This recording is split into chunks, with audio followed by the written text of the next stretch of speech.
அனைவரையும் வாழ்த்துவோம். இந்த சாயங்கால வேளையில் மறுபடியும் நம்முடையதான படித்து வந்ததான பாடத்திலிருந்து நம்ம தொடர்ந்து பார்த்த நிறைய புத்தகத்தை நம்ம படிக்கலாம், தியானிக்கலாம். அந்த லாஸ்ட் டைம் வந்துட்டு 7ஆம் அதிகாரத்தை முடித்தோம். 8ஆம் அதிகாரத்துலேருந்து ஆரம்பிக்கணும் இல்லைங்களா? அப்போ இது வரைக்கும் நம்ம பார்த்த விஷயத்தில் இயேசு மோசையிலும் பெரியவர், இயேசு யோசுவாவிலும் பெரியவர் அப்படியெல்லாம் படித்து கடைசியில் இயேசு பிரதான ஆசாரியனாகிய ஆரோனிலும் பெரியவர் என்றதான தலைப்பில் தான் படிச்சுட்டு வந்தோம். பின்பு அதனுடைய தொடர்ச்சி தான் 8ஆம் அதிகாரம். அந்த 8ஆம் அதிகாரம், 9ஆம் அதிகாரம், 10ஆம் அதிகாரம் இதெல்லாமே வந்து இயேசு உடையதான அந்த பழைய ஏற்பாட்டின் நிழலிலிருந்தே தம்மை தாமே பூரணமாக்கி நமக்கு வெளிப்படுத்துறாங்க. இப்போ பழைய ஏற்பாடுன்னு சொல்லும்போது ஒரு நிழலாகவும், புதிய ஏற்பாடு நமக்கு பொருளாகும். Old testament is a shadow. இப்போ பாருங்க, இப்போ பழைய ஏற்பாடுன்னு பார்க்கும்போது அது ஒரு நிழலாக காணப்பட்டது, புதிய ஏற்பாடு பொருளாக காணப்பட்டது. Means the truth or the original something, the reality. Okay, fine. இப்போ பாருங்க,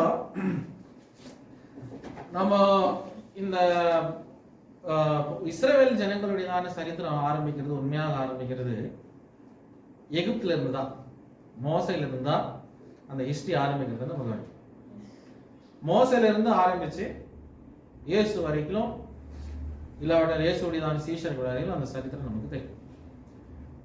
அந்த சரித்திரங்கள்ல நடக்கிறதான சம்பவங்களை வேதாகமத்தில் எழுதப்பட்டிருக்கிறது. அது ஆராய்ச்சியாளர்களாக, அதே மாத்திரமல்ல பலவிதமான சயின்டிபிக் மெத்தட்ஸோட, அறிவியலோட அவர்கள் இப்போது கண்டுபிடித்து விட்டார்கள். அப்போ இந்த மோசையுடையதான காலம் ஏன் முக்கியமானது என்று சொல்லும்போது, மோசை இஸ்ரவேல் ஜனங்களை எங்கிருந்து எடுத்துட்டு போறாரு? எகிப்துல இருந்து கொண்டு போய் வாக்குத்தத்த தேசமாகிய கானானுக்கு கொண்டு சேர்க்கிறார். அது நிழல். பொருள், புதிய ஏற்பாட்டின் பொருள் அப்படின்னு வரும்போது, இயேசு நம்முடையதான பாவ ஜீவியத்திலிருந்து நம்மை விடுவித்து, எகிப்து ஆகிய நம்முடைய பாவ ஜீவியத்திலிருந்து விடுவித்து, வாக்குத்தத்த தேசமாகிய நம்மை பரலோகத்து கொண்டு சேர்க்கிறார். அதனால இயேசு சொல்றாரு, உங்கள் இதயம் கலங்காமல் இருப்பதாக நீங்கள் என்னிடத்திலும் விசுவாசமா இருங்கள், பிதாவிடத்திலும் விசுவாசமா இருங்கள், உங்களுக்காக ஒரு இடத்தை நான் ஆயத்தம் பண்றேன்.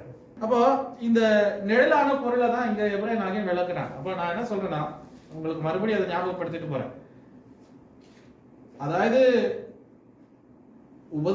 உபதிரவக்கப்படுகிறதான சபையை பார்த்து, துன்பத்திலாக வேதனைக்குள்ளாக கடந்து போகிறதான சபையை பார்த்து, யூதர்கள், விசேஷமாக யூதர்களே மறுபடியும் உற்சாகப்படுத்தி, நீங்க பழைய மதத்துக்கு போக வேண்டாம், நீங்க அந்த தேவ இயேசு கிறிஸ்துவை நம்பின அந்த நம்பிக்கையிலே நீங்க உறுதியா நில்லுங்க, அப்படி உற்சாகப்படுத்துகிறதான ஒரு அதிகாரம் தான், புஸ்தகம் தான் எபிரேயர்.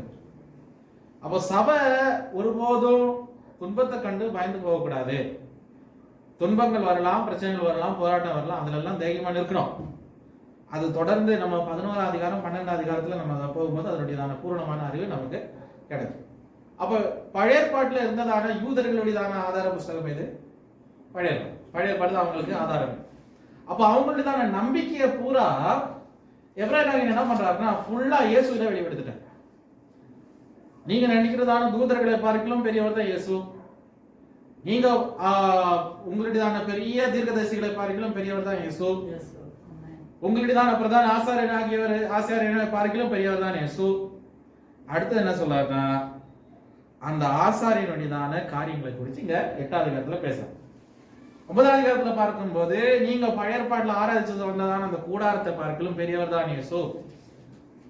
அதுக்கப்புறம் 10ஆம் அதிகாரத்துல பார்க்கும்போது, நீங்க பழைய ஏற்பாட்டுல செலுத்தினதான பலிகளை பார்க்கலாம் பெரியவர் தான் இயேசு. அப்ப இயேசு தான் எல்லாவற்றிலும் சகலத்திலையும் முழுமையாக பர்ஃபெக்ட், பூரணமானவர் என்று சபைக்கு வெளிப்படுத்தி காண்பிக்கிறார் எபிரேயர். அவருடையதான ஒரு பெரிய டிபேட் இது, ஒரு பெரிய ஒரு சபையை பார்த்து ஒரு பெரிய தர்க்கத்தை வைக்கிறார். தர்க்கம் என்ன தர்க்கம்னா, யூதர்களுக்கு அவங்களுடையதான படிச்சு வந்ததான சப்ஜெக்ட் எது? பழைய ஏற்பாடு. பழைய ஏற்பாடு இருக்கிற சம்பவம் அவங்களுக்கு நல்லா தெரியும், அவங்களுக்கு எந்த பிரச்சனையும் அதுல இல்லை. ஆனா அதை உடைச்சு இயேசுக்குள்ள அது கொண்டு வரும்போது, அந்த ஒரு சமுதாயத்துக்கு நேராகவே அந்த ஃபுல் சப்ஜெக்டை வந்து இயேசுல கொண்டு வந்து நிறுத்தும் போது எவ்வளவு பெரியதான ஒரு வாக்குவாதம் அங்க நடந்திருக்கும். எவ்வளவு பெரியதான தர்க்கம் அங்க நடந்திருக்கும், எவ்வளவு பெரியதான ஒரு போராட்டம் அங்க நடந்திருக்கும். காரணம் ஒருத்தருடையதான ஒரு கூட்டத்தை, ஒரு சமுதாயத்துடையதான முழு மனநிலையத்தையே மாற்றி இன்னொரு நிலைமைக்குள்ள கொண்டு வரணும்னா சாதாரணமான வெளிதான விஷயம் அல்ல. அந்த அளவுக்கு முக்கியத்துவம் வாய்ந்ததான ஒரு சப்ஜெக்ட் தான் எபிரேயர் புத்தகம். அப்ப நீங்க படிக்கும்போது நீங்க யோசிச்சு பார்க்கணும், எந்த அளவுக்கு அவர் ஆராய்ஞ்சு படித்து இந்த புஸ்தகத்தை எழுதுறாரு. அதனாலதான் பல ஊழியக்காரர்கள் சொல்லுது இது பவுலால எழுதப்பட்டதானே இருக்கலாம். பவுல் எழுதுறதுக்கான வாய்ப்பு இல்லை. காரணம் பவுல் எழுதுனதான ஸ்டைல் இந்த புக்கு இல்ல, பவுல் எழுதுன போல அந்த எழுத்துல. ஆனா பவுலுடைய பேட்டர்ன் இந்த புக்ல பேட்டர்னா, ஏன்னா இப்போ ஒரு டீச்சர் கிட்ட படிச்சுட்டு வரும்போது அந்த ஸ்டூடெண்ட்டுக்கும் அந்த டீச்சருக்கு இருக்கிற ஒரு சில காரியத்தை அந்த ஸ்டூடெண்ட் என்ன பண்ணிருக்கலாம், அடாப்ட் பண்ணிருக்கலாம். அதே போலதான் அந்த பவுலுடைய ஸ்கூல்ல இருந்து கற்றுக்கொண்டு வந்ததான ஒரு சீடன் இதை எழுதியிருக்கலாம் என்று சொல்லப்படுது. அதுதான் பல அபிப்பிராயங்கள். ஒரு கூட்டம் சொல்லுகிறது ஒருவேளை தீமோத்தேயு எழுதியிருக்கலாம், இன்னொருத்தர் சொல்லுகிறது அப்போலோ எழுதியிருக்கலாம், தீமோத்தேயு ஒருவேளை எழுதியிருக்கலாம். ஆனால் என்னுடையதான நம்பிக்கை, நான் பர்சனலா சொல்றேன், என்னுடைய நம்பிக்கை அப்போலோஸ் தான். ஏன் அப்போலோஸ் சொல்றேன்னா, வேதாகமத்தில் அப்போலோஸை பத்தி நல்லா சொல்லப்பட்டிருக்கிறது. அவர் பழைய பாட்டுல வல்லவர், நல்ல பேச்சு திறன் உள்ள ஒரு மனுஷன். அவரை மாதிரி பிரசங்கிக்கிற ஒரு திறன் உள்ள மனுஷன் இல்ல. Is a very well versed eloquent speaker. அப்போ அந்த ஒரு என்ன சொல்றது, ஒரு பேச்சு திறன் உள்ள ஒரு மனுஷனுக்கு தான், ஒரு திறமை உள்ளவருக்கு தான் எழுதிருக்கலாம் என்றுதான் ஒரு நம்பிக்கை எனக்கு. வேற சிலர் நினைக்கிறேன் இல்ல பவுல் தான் எழுதிருக்குவாங்கன்னு. இது நமக்கு யாருக்கும் தெரியாது. நம்ம அதை பத்தி தர்க்கம் பண்ணுவோம்னா நம்மளுதான நம்பிக்கை நம்மளோட போட்டோம். சரி, இப்போ நான் 8ஆம் அதிகாரத்துல நமக்கு நிறைய கண்டுச்சிருக்கோம். 1ஆம் வசனத்துல வாசிங்க. அதுக்கு முன்னாடி அந்த 27 28ஆம் வசனம் கூட வாசி. அவர் பிரதான ஆசாரியர்களைப் போல முன்பு சொந்த பாவங்களுக்காகவும் பின்பு ஜனங்களுடைய பாவங்களுக்காகவும் நாடோறும் பலியிட வேண்டுவதில்லை. ஏனெனில் தம்மை தாமே பலியிட்டதினாலே இதை ஒரே தரம் செய்து முடித்தார். நியாய பிரமாணமானது பலவீனம் உள்ள மனுஷர்களை பிரதான ஆசிரியராக ஏற்படுத்துகிறது. நியாய பிரமாணத்திற்கு பின்பு உண்டான ஆணையோடு விளங்கின வசனமோ என்றென்றைக்கும் பூர்ணராக குமாரனை ஏற்படுத்தும். பாருங்க, இங்க என்ன சொல்லப்படுதுன்னா, ஒவ்வொரு நாளும் ஒரு ஆசாரியன் என்ன செய்யணும், முதலாவது தனக்காக ஒரு பலியை செலுத்தணும், தன்னுடைய பாவத்திற்காக செலுத்தணும். ஆனா இயேசுவை குறித்து பார்க்கும் போது ஆசாரியன் தானே சொல்றோம். நம்ம பிரதான ஆசாரியன் சப்ஜெக்ட் தான் படிச்சோம். இயேசு பிரதான ஆசாரியனாக இயேசு. அப்படி இருக்கிற இயேசு என்ன பண்ணணும், பொதுவா அவரும் பலியை செலுத்தணும். ஆனா இயேசு பலி செலுத்தலையே, அப்ப எப்படி ஆசாரியனாக முடியும்? ஆனா இயேசுக்குள்ள பாவம் இல்லை. இயேசு பலி செலுத்தணும்னா இயேசுக்குள்ள என்ன இருக்கணும், பாவமா இருக்கணும். ஆனா அதுக்கு பதிலாக இயேசு யாரா மாறினாரு, நமக்கு பலியா மாறினார். பாவ நிவாரண பலியாக சிலுவையில மரிக்கிறார் நமக்காக. இப்போ விடுதலை அவர் தராரு. அப்ப விடுதலை தருகிற இயேசு, பாவம் இல்லாத இயேசு எதுக்கு பலியை செலுத்தணும் மற்ற இதே போல? அப்ப இங்க சொல்ல வருகிறது, லேவிய கோத்திரத்துக்கு கொடுக்கப்பட்டதான அந்த அதிகாரம், அவர்கள் அந்த உரிமையை செய்து ஆர்வம் அவருடைய வீட்டாருக்கு போய் வரிகளை செலுத்தி அவர்கள் என்ன செய்தார்கள், தேவனை தினம் ஆராதித்து தேவன் ஜனங்களுக்கும் நடுவுல ஜனங்களுக்கும் தேவனுக்கு நடுவுல அவர்கள் எப்படி இருந்தாங்க, ஒரு மீடியேட்டராக ஆட்களா இருந்து அவங்க ஜெபத்தை பண்ணிட்டு இருந்தாங்க. ஆனா இப்ப இங்க சொல்றாரு, இயேசு அதுக்கு எந்த விதமான விஷயம் இல்லை. இயேசுவே பூர்ணமாக அவர் மரித்தது நிமித்தமாக அவர் என்ன செய்தார், நமக்காக நித்தியமான பலியாக மாறினார். அந்த கடைசி வசனத்துக்கு அந்த கடைசி லைன்ல படிக்கும் போது அவர் என்னது, நித்தியமான 28 தான், என்றென்றைக்கும் பூர்ணரான குமாரனை ஏற்படுத்துகிறது. அப்போ பூர்ணரான குமாரன் அதான் படிக்கணும். முன்னாடி நியாயப்பிரமாணம் யாரை ஏற்படுத்துகிறது, யாரை ஏற்படுத்துகிறது, அந்த வசனத்தை படிக்கல. நியாயப்பிரமாணத்துக்கு பின்பு உண்டான ஆணையோடு விளங்கின வசனமோ என்றென்றைக்கும் பூர்ணரான குமாரனை ஏற்படுத்துகிறது. அவ்வளவுதானே? அவ்வளவுதான். அப்போ பாருங்க, பூர்ணரான குமாரனை ஏற்படுத்து. இல்ல, நியாயப்பிரமாணம் ஆனது பலவீனம் உள்ள மனுஷர்கள். அதுதான் வேணும், அதுதான் கேட்டேன். நியாயப்பிரமாணம் பலவீன மனுஷனை ஏற்படுத்திடுச்சு. ஆனா அடுத்தது என்ன பண்ண, தேவனே நமக்காக ஒரு பூரண குமாரனை ஏற்படுத்துறாங்க. அப்ப அதனாலதான் பலவீன மனுஷனாகிய ஆசாரியன் என்ன பண்ணோம், பலி செலுத்தணும். பூரணமாக இயேசு பலி செலுத்த வேண்டிய அவசியமே இல்லை. அதுதான் ஒரு பகுதி. சரி, அடுத்தது 8ஆம் அதிகாரத்தை வரும், அது கண்டினியூஷன் தான். படிங்க. சொல்லியவைகளில் முக்கியமா பாருங்க, நம்ம இவ்வளவு நேரம் படிச்சது, அதாவது 7ஆம் அதிகாரம் முழுவதுமா படிச்சதுல அதுதான கண்டினியூஷன் தான் சொல்றேன். மேல் சொல்லப்பட்டவைகளில், அதாவது இவ்வளவு படிச்சதுல இருந்து முக்கியமான பொருள் என்னவெனில் பரலோகத்தில் உள்ள மகத்துவ ஆசனத்தின் வலது பாசத்திலே உட்கார்ந்து இருக்கிறவராய் பரிசுத்த ஸ்தலத்திலும் மனுஷரால் அல்ல கர்த்தரால் ஸ்தாபிக்கப்பட்ட மெய்யான கூடாரத்திலும் ஆசாரிய ஊழியம் செய்கிறவருமாயிருக்கிற பிரதான ஆசிரியர் நமக்கு உண்டு. அப்ப பாருங்க, இங்க என்ன படிச்சோம்? பிரதான ஆசிரியர் நமக்கு இருக்கிறார். அந்த ஆசிரியர் எங்க இருக்கிறார்னா பிதாவின் வலது பாசத்துல நமக்காக பரிந்து பேசி வீச்சு கொண்டிருக்கிறார். இந்த ஆசாரியர் இருக்கிறதான அந்த கூடாரம் எப்பேற்பட்ட கூடாரம்? மனுஷனால் உண்டாக்கப்பட்டதல்ல. அதுதான் அங்க வியக்தமா சொல்லுது, கிளியரா சொல்லுது. அது இந்த பூமியில இருக்கிற கூடாரம். அதான் சொல்றாரு, பழைய ஏற்பாட்டுல கூடாரம் எல்லாம் மோச லேவியர்கள் மற்ற ஜனங்கள் எல்லாம் சேர்ந்து இஸ்ரேல் ஜனங்கள் பண்ணின போது, புதிய ஏற்பாட்டுல அது மனுஷனால் செய்யப்பட்டதல்ல, கர்த்தரால் உண்டாக்கப்பட்டது. அந்த கூடாரத்துல யார் ஆசாரியனா இருக்கிறாரு? இயேசுதான் அதுக்கு ஆசாரியனா இருக்கிறார். அப்போ அதுக்குண்டான விளக்கம் அதான் முதல்ல நம்ம கேட்கிறோம். பூமியில ஆசாரியனா இருக்கும்போது அவன் பலி செலுத்தணும், பூமியில ஆசாரியன் இருக்கும்போது அவன் அபிஷேகம் பண்ணப்படணும், பூமியில ஆசாரியன் இருக்கும்போது அதாவது அவன் தனக்கு தானே அனுதினம் ஜனங்களுக்காகவும் இதுக்காகவும் பலிகளை செலுத்தி அவன் செய்யணும். அப்பேற்பட்டதான பூமியில ஆசாரியனை பாருங்க. இந்த ஆசாரியனுக்கு என்ன விசேஷம்னா, அவர் பூமியில இருக்கிற ஆசாரிய கூடத்துக்கு ஆசாரியர் அல்ல. இங்க இருக்கிற கூடாரத்துக்கு அவர் ஆசாரியன் அல்ல. இந்த கூடாரம் பூமியில இருக்கிற கூடாரம் நிரந்தரமும் அல்ல. பாருங்க, அது அந்த சாலமோனுடைய காலத்தோட அந்த கூடாரம் இருக்கு. அப்புறம் ஆலயம் வருது இல்லைங்களா? அந்த கூடாரம் போய் ஆலயம் வந்தது. அப்புறம் பாபிலோனியர்கள் அதை பிடிச்சு கொண்டு போன பிறகு சாலமோனுடைய காலத்துல எகசியா ராஜ்யத்துக்கு அப்புறம் என்ன நடக்குது? அந்த உடன்படிக்கை பெட்டி காணும், இஸ்ரவேல்ல இருந்தே இல்ல. உடன்படிக்கை பெட்டி இஸ்ரவேல்ல இல்ல. அதுக்குள்ள எங்க தொலைஞ்சு போச்சுன்னு யாருக்குமே தெரியாது. அப்பேற்பட்டதான ஒரு சம்பவம் நடந்த இடத்துல உடன்படிக்கை பெட்டிக்கு என்ன பிரயோஜனம்? ஆசரிப்பு கூடாதுக்கு என்ன பிரயோஜனம்? அதுதான் கேக்குறான். அப்போ அதெல்லாம் நீ பூமியில இருக்கிறது நிரந்தரம் அல்ல. அதனாலதான் அவன் சொல்ற கைகளால் கட்டப்படாதது அப்படின்னு சொல்லும் போது கர்த்தரால் கட்டப்பட்டது நிரந்தரம். அதுல என்ன வர்றது இல்ல, புழு பூச்சிகள் திருடர்கள் அதுல கொள்ள அடிக்க முடியாது. அதான் மத்திய 6 அதிகாரத்துல படிக்கிறோம். அப்போ பரலோகத்துல நீங்க சேர்த்து வைக்கிறது அது நிச்சயம். அதுதான் கர்த்தரால் கட்டப்பட்டதுன்னா எந்த திருடர்களும் போக முடியாது. அப்பேற்பட்ட இடத்துல இருக்கிற ஒரு பிரதான ஆசாரியன். அடுத்தது, ஒவ்வொரு பிரதான ஆசாரியனும் காணிக்கைகளையும் பலிகளையும் செலுத்தும்படி நியமிக்கப்படுகிறான். ஆதலால் செலுத்தும்படிக்கு ஏதோ ஒன்று இவருக்கும் அவசியம் வேண்டியதா இருக்கிறது. பூமியிலே அவர் இருப்பாரானால் ஆசாரியரா இருக்க மாட்டார். ஏனெனில் நியாய பிரமாணத்தின்படி காணிக்கைகளை செலுத்துகிற ஆசாரியர்கள் இருக்கிறார்களே. அப்ப பாருங்க, இங்க என்ன சொல்றாருன்னா, இயேசு இந்த பூமியில எப்படி இருந்தாரு? ஆசாரியனா இல்ல.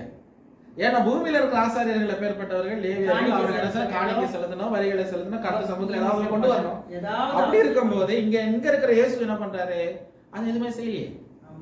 காரணம் அவர் பூமியில ஆசாரியனாக இல்ல. பூமியில ஆசாரிய ஊழியமா பண்ணாரு? அவர் இல்ல.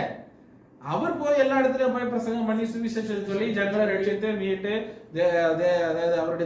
அவரை குறித்தும் அவரை ஜனங்களை ரட்சித்து பாவத்திலிருந்து மீட்டு வியாதிஸ்தரை குணமாக்கி தம்முடையதான ரட்சிப்பின் அந்த செய்தியை அது தம்முடையதான சீஷர்களுக்கு சொல்லிக் கொடுத்து சீஷர்கள் நிமித்தமா பின்ன தொடர்ந்து இன்றைக்கு வரைக்கும் அது வளர்ந்துருக்கு. அந்த சபை வளர்ந்துருக்கு. பாருங்க, இப்ப பாருங்க என்ன சொல்றதுன்னா, அப்போ இயேசு அவர் பூமியில இருக்கும்போது ஒரு ஆசாரியனே அல்ல. அப்ப நீங்க கேட்கலாம், எப்படி ஒரு ஆசாரியனா மாறினா? வாசிக்கலாம், தொடர்ந்து வாசிக்கலாம். இவர்கள் செய்யும் ஆராதனை பரலோகத்தில் உள்ளவைகளின் சாயலுக்கும் நிழலுக்கும் ஒத்திருக்கிறது. அப்படியே மோசே கூடாரத்தை உண்டு பண்ண போகையில் மலையிலே உனக்கு காண்பிக்கப்பட்ட மாதிரியின்படியே நீ எல்லாவற்றையும் செய்ய எச்சரிக்கையாயிரு என்று தேவன் அவனுக்கு கட்டளையிட்டார். சரி, அடுத்தது. இவரோ விசேஷித்த வாக்குத்தத்தங்களின் பேரில் ஸ்தாபிக்கப்பட்ட விசேஷித்த உடன்படிக்கைக்கு எப்படி மத்தியஸ்தராய் இருக்கிறாரோ அப்படியே முக்கியமான ஆசாரிய ஊழியத்தையும் பெற்றிருக்கிறார். பாருங்க, இங்க என்ன சொல்லுதுன்னா, இயேசு எப்படி ஊழியனா இருந்தாரு? கர்த்தர் நமக்கு பண்ணதான புதிய உடன்படிக்கையும் புதிய மத்தியஸ்தரா இல்ல, புதிய 2 புதியது இருக்கு. புதிய என்னன்னா புதிய உடன்படிக்கை, அப்புறம் 6ஆம் வசனம் ஸ்தாபிக்கப்பட்ட விஷயம் உடன்படிக்கையும் எப்படி மத்தியஸ்தரா இல்ல. உடன்படிக்கைக்கு முன்னாடி அதுக்கு முன்னாடி எல்லாவற்றையும் எச்சரிக்கையா இரு. மறுபடியும் படிங்க அந்த வசனத்தை. இவைகள் செய்யும் ஆராதனை பரலோகத்தில் உள்ளவைகளின் சாயலுக்கும் இல்ல ஆறாம் வசனம். ஆறாம் வசனம், இவரோ விசேஷித்த வாக்குத்தத்தங்களின் விசேஷித்த வாக்குத்தத்தங்கள். அதான் விசேஷித்த வாக்குத்தத்தங்களோ புதிய உடன்படிக்கை இல்லையா? ஆமா. அப்ப அங்க பாருங்க, இங்க சொல்லப்பட்டது என்னன்னா, இயேசு விசேஷித்த வாக்குத்தத்தத்தின் பேரிலும் புதிய உடன்படிக்கையின் பேரிலும் நமக்கு பிரதான ஆசாரியனாக அவர் மாறினார். ஏன்னா நம்ம 3 அதிகாரத்துல கொஞ்சம் முன்னாடியே படிச்ச என்னன்னா, மோசே அவருடைய வீட்டுல எங்க உண்மை உள்ளவராக இருந்தார். ஆனா மோசே யாரு? மனுஷன். இல்ல, வேலைக்காரன். அதான் சொல்றேன், மோசே வேலைக்காரன் தானே. ஆமா. ஆனா இயேசு யாரு? குமாரன். வித்தியாசம் புரியுதுங்களா? இப்போ நானும் உண்மையா இருக்கிறேன். எங்க வீட்டுல ஒரு ஒருத்தர் வந்து வேலை செய்யறாருன்னா அவரும் உண்மையா இருக்கிறாரு. ஆனா இதுல யாருக்கு உரிமை அதிகம்? பிள்ளைக்கு தான் அதிகம் இல்லைங்களா? அதே போலதான் இங்க மோசே உண்மை உள்ளவராக தான் இருந்தாரு, இயேசு உண்மை உள்ளவரா. காரணம் அவரும் குமாரன் தான். அந்த வீட்டுல, தேவனுடைய வீட்டுல எங்க உண்மை உள்ளவராக 2 பேரும் உண்மை உள்ளவராக தான் இருக்கிறாங்க. அவரோட உண்மைக்கு 2 பேருக்கும் குறைவில்லை. ஆனா 2 பேர்ல வித்தியாசம் என்னன்னா, மோசே வேலைக்காரன், இஸ் a servant, இயேசு குமாரன். அப்போ குமாரனாகி இயேசுவுக்கு தான் முழு உரிமை. நாளைக்கு தகப்பனுடையதான ஆஸ்தியின் மேலும் தகப்பனுடையதான பொருளின் மேலும் உரிமை கொண்டாட முடியாது யாருக்கு? பிள்ளைக்கு தான். இந்த வேலைக்காரன் மகனுக்கும் வேலைக்காரன். அப்ப யார் பெருசிக்க? மகன் தான். வேலைக்காரன் கீழே. அதாவது அந்த அந்த இதுல சொல்றேன், அந்த அதிகாரத்தின் பேர்ல சொல்றேன், அதிகாரத்தின் அடிப்படையில். பாருங்க, அதே போலதான் இங்க இயேசு எப்படி மாறினாரு? கர்த்தருடைய வீட்டுல எங்க உண்மை உள்ளவரா இருக்கிறார். இப்போ மோசையை பார்க்க உண்மை உள்ளவர், இவருடையதான உண்மை வெளிப்படுகிறது. அது நிமித்தமா என்ன பண்றாரு? இந்த இயேசு நிமித்தமா புதிய உடன்படிக்கை நமக்கு கிடைக்கிறது. அப்ப இந்த புதிய உடன்படிக்கை பற்றி நம்ம அர்த்தம் படிக்கிறோம். The need for a new covenant. புதிய உடன்படிக்கையின் தேவை. அதான் அடுத்த சப்ஜெக்ட். ஆசாரியர் முடிஞ்சிச்சுங்க. இயேசு பிரதான மோசையை பார்க்கலும் பெரியவர், ஆரோனை பார்க்கலும் பெரியவர் என்றதான ஆசாரியத்துவம் முடிந்து இப்போ வந்து நம்ம புதிய உடன்படிக்கையில இருந்து நம்ம கவனிக்கிறோம். அந்த 7ஆம் வசனம் முதற்கொண்டு 13ஆம் வசனம் வரையிலும் புதிய உடன்படிக்கை பற்றி தான் அங்க சொல்லப்பட்டிருக்கு. சரி, வாசிங்க 7ஆம் வசனத்துல. அந்த முதலாம் உடன்படிக்கை பிழை இல்லாதிருந்ததானால் 2ஆம் உடன்படிக்கைக்கு இடம் தேட வேண்டுவதில்லையே. ஆரம்பிக்கிறது என்ன சொல்றாரு? இப்போ ஃபர்ஸ்ட் சொல்றாரு இயேசு நிமித்தமா புதிய உடன்படிக்கை வந்துச்சு. அடுத்து என்ன சொல்றாருன்னா, முதலாம் உடன்படிக்கையில என்ன இருந்தது? பிழை இருந்தது. அதனாலதான் என்ன எதுக்கு வந்தது? என்ன வந்தது? புதிய உடன்படிக்கை வந்தது சொல்றாரு. சரி, வாசிக்கலாம். தொடர்ந்து அவர்களை குற்றப்படுத்தி அவர்களை நோக்கி, இதோ கர்த்தர் சொல்லுகிறது என்னவெனில், இஸ்ரவேல் குடும்பத்தோடும் யூதா குடும்பத்தோடும் நான் புது உடன்படிக்கை ஏற்படுத்தும் காலம் வருகிறது. அப்ப பாருங்க, கர்த்தர் என்ன செய்றாரு? அவரை குற்றப்படுத்துறாரு. ஏன் குற்றப்படுத்துறாரு? ஏன் புதிய உடன்படிக்கை கொடுக்கிறாரு? அது தொடர்ந்து 9ஆம் வசனத்துல பார்க்கலாம். அவருடைய பிதாக்களை எகிப்து தேசத்திலிருந்து கொண்டு வரும்படிக்கு நான் அவர்களுடைய கையை பிடித்த நாளிலே அவர்களோடு பண்ணின உடன்படிக்கையை போல இது இருப்பதில்லை. அந்த உடன்படிக்கையிலே அவர் நிலை நிற்கவில்லையே. இதுதான் பிரச்சனை. ஆண்டவர் கொடுத்த உடன்படிக்கையில பிதாக்கள் என்ன செய்யல? எகிப்துல இருந்து வந்த பிதாக்கள் நிலை நிற்கல, அவர்கள் அதை கடைபிடிக்கல. அப்போ ஜனங்களுக்குள்ள பிழையா இல்ல உடன்படிக்கையில பிழையா? அதுதான் ப்ராப்ளம். கர்த்தர் கொடுத்த வார்த்தையில எந்த பிரச்சனையும் கிடையாது. ஆனா இந்த ஜனங்க சரியில்லை, அவங்க கீழ்ப்படியில, அவங்க அதை கேட்கல. அது நிமித்தமா அதை ஒரு என்ன பண்ண வேண்டியதாயிடுச்சு? ஆண்டவர் ஒரு ஆல்டர்னேட்டிவா உண்டாக்க வேண்டியதாயிடுச்சு. ஒரு அதுக்கு பதிலாக இன்னொன்னு உண்டாக்க வேண்டியதாயிடுச்சு. அந்த சமூகம் அதை ஏற்றுக்கொள்ளல. அந்த உடன்படிக்கைக்குள்ள அவங்க நிக்கல. என்ன உடன்படிக்கையில அவங்க நிக்கல? நமக்கு பார்க்கலாம். யாத்திராகம புத்தகம் 3ஆம் அதிகாரம் 8ஆம் வசனம். ஆமா, எக்ஸோடஸ் 3:8.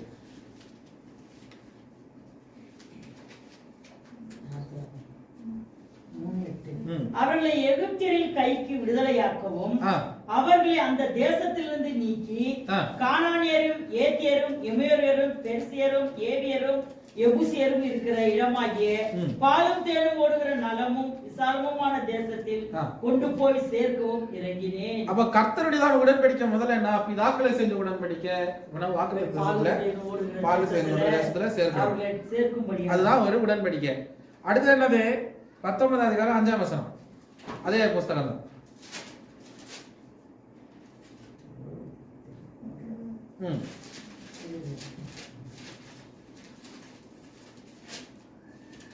கர்த்தர் பண்ண 19 5 அஞ்சா? ஆமா. இப்பொழுது நீங்கள் என் வாக்கை உள்ளபடி கேட்டு என் உடன்படிக்கையை கைக்கொள்வீர்களானால் சகல ஜனங்களிலும் நீங்களே எனக்கு சொந்த. அப்போ இங்க கர்த்தர் பண்றாரு பாருங்க, வாக்குத்தத்தம் என்னன்னா, நீ என் வார்த்தையை கேட்டு என்ன வார்த்தைகளை கை கொண்டீங்கன்னா சகல ஜனங்களிலும் நீங்க யார மாறுவீங்க? எனக்கு சொந்த சம்பந்தம் மாறுவீர்கள். அப்புறம் பூமி எல்லாம் என்னுடையது, பூமி என்னுடையது, நீங்கள் எனக்கு ஆசாரிய ராஜ்யமும் பரிசுத்த ஜாதியுமாய் இருப்பீர்கள் என்று நீ இஸ்ரவேல் புத்திரரோடு சொல்ல வேண்டிய வார்த்தைகள் என்றார்.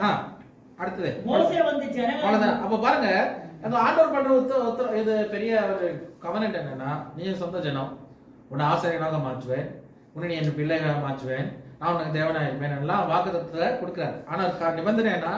நீ என்னுடைய வார்த்தையை கேட்டு நடக்கணும். நிபந்தனை இருக்கு. கவர்னன்ட் அக்ரிமெண்ட்னா அப்படிதான். முதல்ல ஒரு நிபந்தனையோட தான் நம்ம என்ன பண்றோம், 2 பேரும் ஒரு ஒப்பந்தத்துக்குள்ளாக வருகிறோம். அது அக்ரிமெண்ட். ஆனா கவர்னன்ட்னு சொல்லும்போது இதுல வந்து மரணம் இல்லாம வேற பதிலே இல்ல.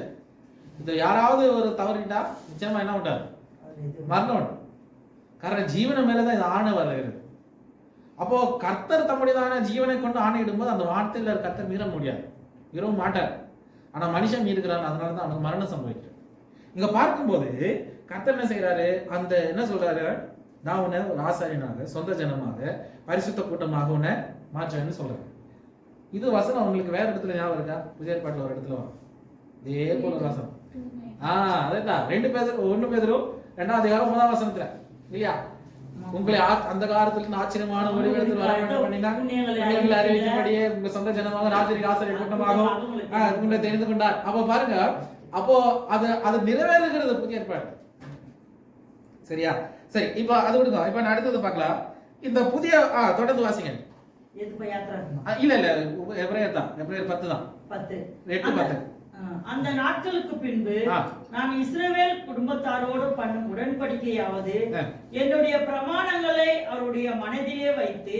பாருங்க, அதான் ரிப்பீட் பண்றாரு ஆண்டவர். என்னுடைய பிரமாணங்களை அவங்க மனதில வைக்கணும், அவருடைய இருதயங்களில் அவைகளை எழுதுவேன். நான் அவர்கள் தேவனாய் இருப்பேன், அவர்கள் என் ஜனமாய் இருப்பார்கள்.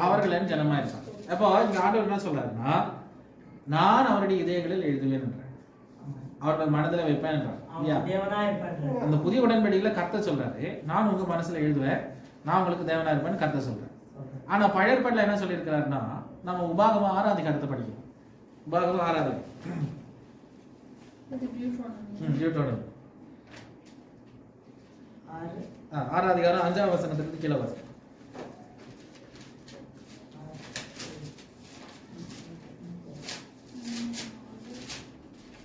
6ஆம் வசனம் வாசி.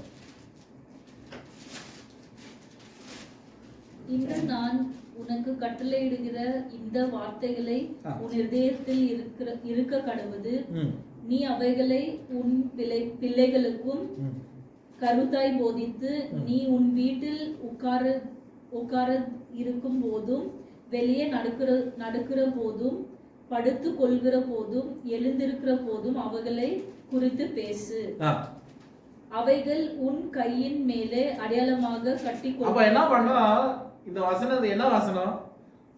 இஸ்ரவேலே கேள், நமக்கு சாட்சிட்டு சொல்லு. அது 4ஆம் வசனத்துல சொல்லுது. இஸ்ரவேலே கேள், நம்முடைய தேவனாகிய கர்த்தர் ஒருவரே கர்த்தர். அடுத்தது, நீ உன் தேவனாகிய கர்த்தரிடத்தில் உன் முழு இதயத்தோடும், உன் முழு ஆத்துமாவோடும், உன் முழு பலத்தோடும் அன்பு கூறுவாயாக. முழு பலத்தோடு அவரை அன்பு கூறுவாயாக என்ன சொல்லப்படுது? இதுதான் அந்த வார்த்தை. இவங்க என்ன பண்ணோம்? உட்காரும் போது, எழுந்திரிக்கும் போது, நடக்கும் போது எல்லாமே டிஸ்கஸ் பண்ணோம். 2வது பிள்ளைகளுக்கும் சொல்லி கொடுக்கணும். அதுக்கு மேல என்ன பண்ணணும்? 8ஆம் வசனத்துல இருந்து பார்க்கும்போது அவங்க என்ன பண்ணணும்? அவைகளை உன் கையின் மேல் அடையாளமாக போட்டு, அப்புறம் என்ன பண்ணோம்? அவைகள் உன் கண்களுக்கு நடுவே ஞாபகக்குறியா இருக்க கடவுது. கண்களுக்கு நடுவே இருக்கணும். அப்புறம் அவைகளை உன் வீட்டு நிலைகளிலும் உன் வாசல்களிலும் எழுதுவாயாக. வீட்டு நிலைகளிலும் வாசல்களிலும் என்ன பண்ணணும்? எழுதணும். இப்ப புரியுதா எதுக்கு எப்படி வசனம் போட வீட்டுல வந்ததுன்னு?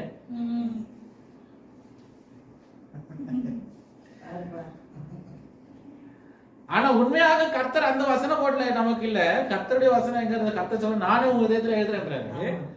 பழைய பாட்டு கட்டளை தான் நீ எழுதுறன்ற. இப்ப பாத்தீங்கன்னா ஜீசஸ் லவ்ஸ் யூ பேண்ட் எல்லாம் போட்டு நடக்கிறாங்க பசங்க. ஆனா அது பழைய பாட்டுல கொடுக்கப்பட்ட ஒரு கட்டளை தான். நீ எழுதி நட. ஆக்சுவலி எழுதி நடப்பாங்க. நீங்க யூதர்கள் அவர்களுடைய தானே இதுல அந்த சம்பிரதாயத்தின்படி அவர்கள் செய்யும்போது இஸ்ரவேலுக்கு ஹியரோ இஸ்ராயல்னு சொல்லிட்டு அந்த வசனத்தை அவங்க என்ன பண்ணுவாங்க, ஒரு இதுல கட்டி நெத்தியில எழுதி வெட்டுவாங்க. அந்த இந்துக்களுக்கு அந்த இது இருக்குல்ல, அந்த இந்த கல்யாண டைம்ல மாப்பிள்ளை அந்த ஒரு இது தகுடு மாதிரி ஒண்ணு வச்சு கட்டுவாங்க.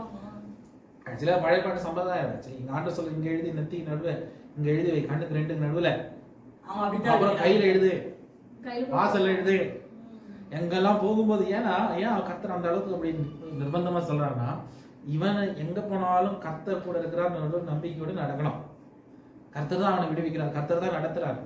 ரெண்டாவது, அவங்க வாசக்கால எப்படி வச்சு எழுதி வச்சாங்கன்னா, அந்த வாசக்கால ஒரு பெரிய ஓட்டையை போட்டு இந்த வசனத்தை எழுதி அந்த ஓட்டையில எழுதி சொல்லி வச்சிருக்கான். அது எப்படி எனக்கு தெரியும், கடந்த முறை ஒரு லேடி அந்த இஸ்ரவேல்ல அது வேலை செய்யுது, இஸ்ரவேல் வீடு எப்படி இருக்குன்னு சொல்லி அந்த அம்மா இந்த ஓட்டை தெரியுதா, இந்த ஓட்டைக்குள்ள அந்த வசனத்தை எழுதி வச்சிருக்கிறாங்களோ, அப்போதான் அது புரிஞ்சுட்டேன். ஓ இதுதான். அவ பழைய ஏற்பாட்டுல நியாயப்பிரமாணம் தான் அது. ஆனா ஆண்டவர் என்ன சொல்றாரு, நான் உங்க இதயத்துல எழுதுறேன். அப்ப அந்த புதிய உடன்படிக்கையை, புதிய வார்த்தைகளை கர்த்தர் நம்மளே இதயத்துல எழுதுறாங்க. அது எப்படி நமக்கு கிடைக்கிறது? இயேசு கிறிஸ்து ரத்தத்தினாலும் அவருடைய சரீரத்தினாலும் நாம் பெற்றுக்கொண்டோம் இல்லையா? அவர் சொல்ற, வாங்கி புசிங்கள், உங்களுக்காக சிந்தப்படுகிறதான என்ன புதிய உடன்படிக்கையின் ரத்தம், வாங்கி புசிங்கள், புதிய உடன்படிக்கையின் சரீரம். அப்ப அதை நம்ம பங்கு சேரும்போது we are getting into that new covenant. அந்த உடன்படிக்கைக்குள்ள நம்ம சேர்கிறோம். அப்ப அந்த கவனத்துக்குள்ள வருகிறது. சரி, அடுத்தது 11 முடிச்சீங்களா? 11 முடிச்சிட்டேன்.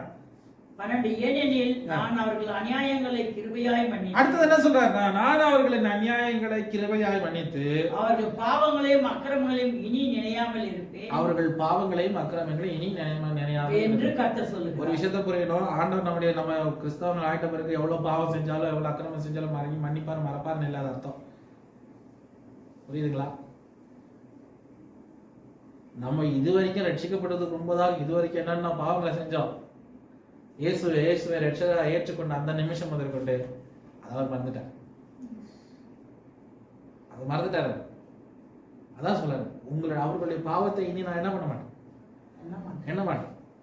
அவர்களுடைய அக்கிரமங்களை இனி நான் அதை எண்ணி அவனை நியாயம் விசாரிக்க போறது. காரணம், அவன் ரட்சிக்கப்பட போகிறேன், என் மகனா போறேன், பிள்ளையா போறேன். நான் அவனுக்காக சிலுவையில் அது எல்லாவற்றையும் நான் அனுபவிச்சிட்டேன். அதனால அவனுக்கு இலவசமான கிருபையை கொடுத்து அவன் என்ன சொல்ற, மீட்டு கொள்ள போகிறேன். அதனாலதான் நம்ம கேட்கிறோம், விசுவாசத்தினாலே நம்ம எப்படியா மாறணும், நீதிமான்களாக. புரியுதா? எப்படி நம்ம நீதிமானா மாறணும்? விசுவாசத்தினால் நீதிமானா மாறணும். அதுக்குண்டான காரணம் என்ன? இயேசுவே சொல்லிட்டாரு, இனி முதற்கொண்டு அவனுடைய அக்கிரமங்கள், அவனுடைய பாவம் நினைக்க மாட்டேன். காரணம், I have paid the price. அதான் விளக்குறாரு, நான் அவர்களுக்கு எப்படி இருப்பேன், கிருபையாக இருந்து அவர்களை மன்னித்து அது எல்லாவற்றையும் நினையாமல் இருந்தா அந்த புதிய உடன்படிக்கைக்குள்ள நம்ம சேர்த்துறாரு. அப்புறம் கடைசியில என்ன சொல்றாரு, பழையது என்ன ஆயிடுச்சு,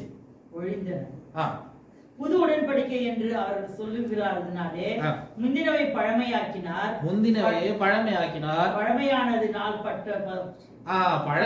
நாள்பட்டு போகும்போது அது என்ன செய்யப்பட்டது, உருவழிந்து போகிறது.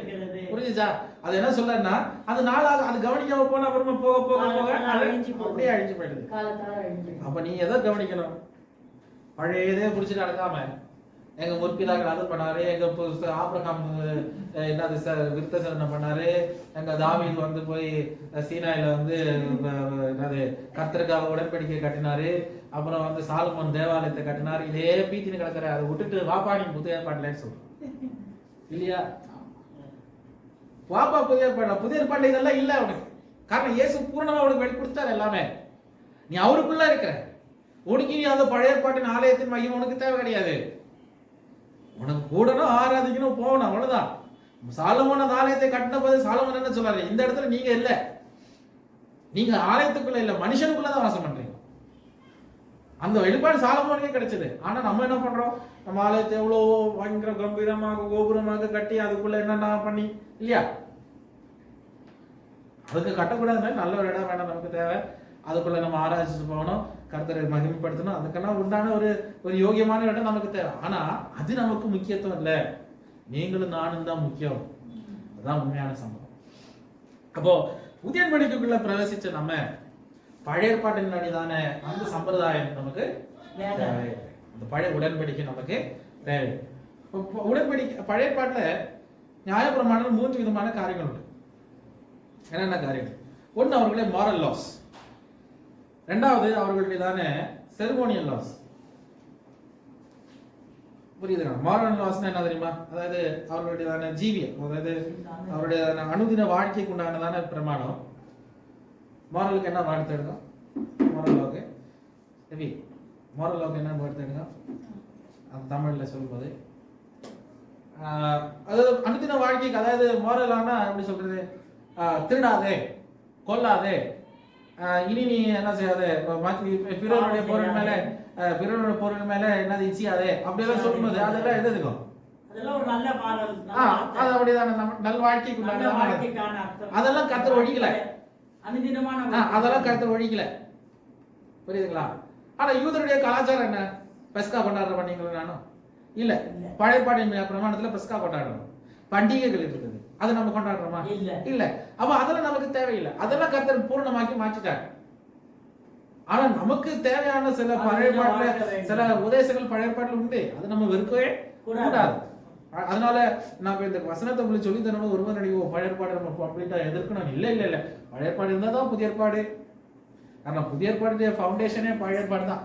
அங்கிருந்தா நம்ம கற்று புதிய ஏற்பாடு வந்திருக்கும். சரி, தார்மீக சட்டம். தார்மீக சட்டம். ஆமா, ஒருத்தருடைய தர்மத்துக்கு தேவையான சட்டங்கள், அந்த தர்மமாக எப்படி ஒரு நல்ல வாழ சட்டம், அந்த சட்டத்துக்குள்ளாக நம்ம அது கர்த்தர் என்ன செய்யற பூரணமாக எடுத்து நம்ம எடுத்து போடல. சரி, அடுத்தது வாசிக்கலாம், கண்டினியூ பண்ணுங்க. இப்போ 9ஆம் அதிகாரத்தை ஒரு சீக்கிரமாக நான் சொல்லி முடிச்சிடுறேன். நம்ம இங்க ரொம்ப படிக்க போனா நமக்கு நேரம் போயிடும். 9ஆம் அதிகாரம் முதற்கொண்டு அதனுடைய 14ஆம் அதிகாரம், அதாவது 9ஆம் அதிகாரம் 1ஆம் வசனம் முதல் 14ஆம் வசனம் வரையிலும் நம்ம கவனிக்க போறோம். 1ஆம் வசனம் முதற்கொண்டு 10ஆம் வசனம், அதாவது பழைய ஆசரிப்பு கூடாரத்தை பற்றியும், 11ஆம் வசனம் முதற்கொண்டு 14ஆம் வசனம் வரை பார்க்கும்போது புதியதான ஆசரிப்பு கூடாரத்தை பற்றி பேசுகிறேன். அப்போ பழைய ஆசரிப்பு கூடாரத்துல என்னென்ன இருக்கிறது?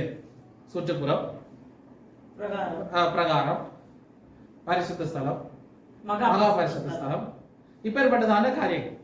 அப்ப இந்த மகா பரிசுத்த ஸ்தலத்துக்குள்ள என்னென்ன, அதாவது பரிசுத்த ஸ்தலத்துக்குள்ள மகா பரிசுத்த ஸ்தலத்துக்குள்ள என்னென்ன இருக்கு? பரிசுத்த ஸ்தலத்துக்குள்ள 7 குத்து விளக்கு, சமூக தப்பம், மேஜை, அப்புறம் என்ன இது தூப கலசம் முழுவதும் படியம்மா. உடன்படிக்கை பெட்டி இருந்தது. அப்ப உடன்படிக்கை பெட்டி எங்க இருக்குது? மகா பரிசுத்த ஸ்தலத்துக்குள்ள இருக்கு. பொன்னால் செய்த தூப கலசமும் முழுவதும் பொற்கடு பொறிந்திருக்கப்பட்ட உடன்படிக்கை பெட்டியும் இருந்தன. அந்த பெட்டியிலே மன்னா வைக்கப்பட்ட. அப்ப பெட்டிக்குள்ள என்னென்ன இருக்கு? மன்னா, ஆரோனுடைய துளிர்த்த கோலும், உடன்படிக்கையின் கற்பலைகளும் இருந்தன. உடன்படிக்கை கற்பலைகள் இருந்தன. இப்ப இப்பேற்பட்டதான காரியங்கள் அதுக்குள்ள வேலையில என்ன இருக்கு? கேருபீல் இருக்கிறார்கள். அப்ப அந்த கேருபீல் அதுக்குதான் கிருபாசனம்னு சொல்றோம் இல்லையா? வருஷத்துல ஒரு முறை தான் பேச இப்பொழுது சமயம் இல்லை. அப்ப ஆரோன் என்ன பண்ண? வருஷத்துல ஒரு முறை தான் என்ன பண்ண? ஜனங்களுக்காக பாவ நிவாரண பலியை செலுத்தணும். அது ஒரு வருஷத்துல ஒரு முறை தான் அங்க போக முடியும். அவர் வந்து தூப கலசம் வரைக்கும் அவருக்கு போய் அனுப்பினா டெய்லி ஜெபம் பண்ண, பரிசுத்த ஸ்தலம் வரைக்கும் போய் ஜெபம் பண்ண. சரி, இப்ப பாருங்க இதுல என்ன சொல்லுதுன்னா, இப்பேற்பட்டதான அந்த கூடாரத்துல என்ன சம்பவிச்சது? அந்த மகா பரிசுத்த ஸ்தலத்தின் அந்த திரையை கர்த்தர் கிழித்தார். எங்கிருந்து? மேல இருந்து கீழ் வரைக்கும் கிழித்தார். அப்ப கிழித்த பிறகு இப்ப என்ன நடக்கிறது? உங்களுக்கும் எனக்கும் மறைக்கப்பட்டிருந்ததான அந்த கிருபாசன தண்டையில வரும்படியாக கர்த்தர் என்ன செய்தார்? நமக்கு வாய்ப்பு தந்துட்டார். நம்ம நேரம் இப்ப டைரக்ட் ஆக்சஸ் வரும். அப்ப இயேசு பிரதான ஆசாரியன் தான். அவர் என்ன செய்கிறார்? இப்போ பிரதான ஆசாரியன் போல அவர் இந்த, அதாவது முக்கியமான பூரணமான அவர் என்ன செய்றார்? கூடாரமாகவும் அவர் மாறுகிறார். 14ஆம் வசனத்தை வாசிங்க. கிறிஸ்துவானவர் வரப்போகிற நன்மைக்குரிய பிரதான ஆசாரியராய் வெளிப்பட்டு கையினால் செய்யப்பட்டதாகிய இந்த சிருஷ்டி சம்பந்தமான கூடாரத்தின் வழியாக அல்ல, பெரிதும் உத்தமமான கூடாரத்தின் வழியாகவும் வெள்ளாட்டுக்கடா, இளாங்கிளை இவைகளுடைய ரத்தத்தினாலே அல்ல, தம்முடைய சொந்த ரத்தத்தினாலே ஒரே தரம் மகா பரிசுத்த ஸ்தலத்திலே பிரவேசித்து நித்திய மீட்பை உண்டு பண்ணினார். அவ பழைய பாடல பாருங்க, வருஷம் போய் அவர் என்ன பண்ணார்? பலி செலுத்தினார். யாரு? ஆரோன். அவர் என்ன பண்ண? மாட பலி செலுத்தணும், ஆட பலி செலுத்தணும். அப்போ போய் ஜனங்களுக்காக அந்த இதெல்லாம் போய் அந்த தெளிச்சிட்டு வரணும். அந்த அளவுக்கு இருந்ததான சம்பவத்தை இங்க பிரதான இவர் என்ன சொல்றாருன்னா, இயேசு என்ன செய்தாரு? பூரணமாக செஞ்சுட்டாரு. அவர் என்ன பண்ணாரு? அங்க போனாரு, நமக்காக என்ன செய்தார்? இந்த ரத்தத்தினால அல்ல, நம்முடைய சொந்த ரத்தத்தாலே அது நமக்கு தந்து நம்மை மீட்டு பரிசுத்தமாக்கினார். அது நிமித்தமாக நமக்கு என்ன கிடைத்தது? நித்திய மீட்பு, நித்திய மன்னிப்பு, நித்திய ரட்சிப்பு நமக்கு கிடைத்தது. அவர் சொல்றார். அப்போ இந்த பிரதான ஆசரிப்பு கூடாரத்துல என்னென்ன தேவை? யாரெல்லாம் தேவை? ஆசரிப்பு கூடாரத்துல ஆசாரியன் தேவை இல்லையா? அப்போ நமக்கு உண்டானதான ஆசரிப்பு கூடாரம் பூமிக்கு உண்டான ஆசரிப்பு கூடாரம் அல்ல, நம்முடைய ஆசரிப்பு கூடாரம் பரலோகத்துல. அந்த கூடாரத்துல யார் பிரதான ஆசாரியன்? ஆரோன் அல்ல, அந்த கூடாரத்துல இயேசுதான் பிரதான ஆசாரியன். இந்த பூமியில இருக்கிறதான ஆசாரியர்கள் குறைவுள்ளவர்களா இருக்கும்போது இயேசு பூர்ணராக இங்கு வெளிப்படுகிறார். இங்க இருக்கிற ஆசாரியன் வருஷத்துல ஒரு முறை போய் தெளிக்கணும், அங்க இருக்கிற ஆசாரியன் ஒரே தரம் நமக்காக மரித்து நமக்கு மீட்பை கொண்டு வந்தார். அதுதான் இப்ராஹிம் அருமையாக கற்றுத்தரார். சபையை பார்த்து பாருங்க, ஒரு சமுதாயத்தோடையதான யூத சமுதாயத்தோடையதான சிந்தையே, கலாச்சாரத்தை, அவங்களுடைய கோட்பாடை, இந்த வார்த்தைகளை சொல்லி அவர் தர்க்கம் பண்ணி உடைக்கும் போது எந்த அளவுக்கு அந்த கம்யூனிட்டிக்குள்ள ஒரு வித்தியாசத்தை உண்டு பண்ண விரும்புறார், வாஞ்சிக்கிறார். காரணம் பாருங்க, அப்ப இந்த மனுஷனுக்கு கிடைச்ச வெளிப்பாடு இந்த அளவுக்கு யாருமே சிந்திச்சு பார்க்காத ஒரு அளவு, யாருமே கிரகிக்க முடியாத அளவுக்கு. காரணம், ஒரு பழைய ஏற்பாட்டின் முழு புஸ்தகத்தையே இல்லாவிட்ட பழைய ஏற்பாடின் யூத விசுவாசத்தின் அந்த அந்த அந்த அஸ்திபாரத்தையே இயேசுக்குள்ளாக அவர் திணித்து ஏற்றும் போது எந்த அளவுக்கு தம்முடையதான வெளிப்பாடை அவர் அறிந்து இருக்கிறார், எந்த அளவுக்கு அந்த விஷயத்தை அதை கெடுக்காம அருமையாக சபைக்கு அவர் கற்றுத்தரார். பாருங்க, நம்ம படிக்கும்போது நமக்கு புரியாத பல விஷயங்கள் உண்டு இல்லையா? நம்ம அறிவு கேட்டாத பல விஷயங்கள் உண்டு. ஆனால் கர்த்தருடையதான உண்மையான வெளிப்பாடு, கர்த்தருடையதான பரிசுத்தாவின் நம்முடைய உள்ளத்துல வரும்போது நமக்கு நிச்சயமாக அவர் நமக்கு எது தேவையோ நமக்கு வெளிப்படுத்தி சரியாக காண்பிப்பார். யோசிச்சு பாருங்க, இந்த மனுஷங்கிட்ட பழைய பாடல சுருள்கள் இருந்ததா எனக்கு தெரியாது. ஆனா அவருக்கு கிடைச்ச அந்த வெளிப்பாடுல கர்த்தரை குறித்து, இயேசுடையதான மகத்துவத்தை குறித்து அவர் எங்கிருந்து எங்க கொண்டு நினைக்கிறார். அவர் சொல்றாரு யூதர்களை பார்த்து, நீங்க நினைக்கிற சம்பிரதாயம், நீங்க நினைக்கிற கலாச்சாரம், நீங்க நினைக்கிறதான உங்களுடையதான பழைய பாரம்பரியத்தை பார்க்கிறோம், எல்லாம் பூரணமாக இயேசு உங்களுக்காக எனக்காக செய்து விட்டார். ஆகையினால அவரை விசுவாசியுங்கள், உங்கள் விசுவாசத்தில் நீங்கள் ஒருபோதும் பின்வாங்காதீர்கள் என்று அவர் கற்றுக் கொடுக்கிறார். இதுதான் அந்த 9ஆம் அதிகாரத்துல நம்ம 14ஆம் வசனம் வரைக்கும் நம்ம கவனிக்கிறோம். 15ஆம் வசனம் முதல் கொண்டு 28ஆம் வசனம் வரையிலும் நம்ம பார்க்கிறது என்னன்னா, அதாவது புதிய நம்முடையதான அந்த 15ஆம் வசனத்தை வாசி. ஆகையால் முதலாம் உடன்படிக்கையின் காலத்திலே நடந்த அக்கிரமங்களை நிவர்த்தி செய்யும் பொருட்டு அவர் மரணம் அடைந்து அழைக்கப்பட்டவர்கள் வாக்குத்தத்தம் பண்ணப்பட்ட நித்திய சுதந்திரத்தை அடைந்து கொள்வதற்காக புது உடன்படிக்கையின் மத்தியஸ்தராய் இருக்கிறார். இப்போ அடுத்ததாக மத்தியஸ்தராக இயேசு எல்லாம் ஆசாரிய பணியில ஒட்டி வருதா? ஒரு ஆசாரியன் யாரா இருக்கிறாரு? மத்தியஸ்தர் இல்லையா? ஜனங்களுக்கும் கர்த்தருக்கு நடுவில் மத்தியஸ்தரா இருந்து ஜெபம் பண்ற மனுஷன். இப்ப இயேசு எப்படி மாறாரு? நமக்கு மத்தியஸ்தர் ஆயிட்டாரு.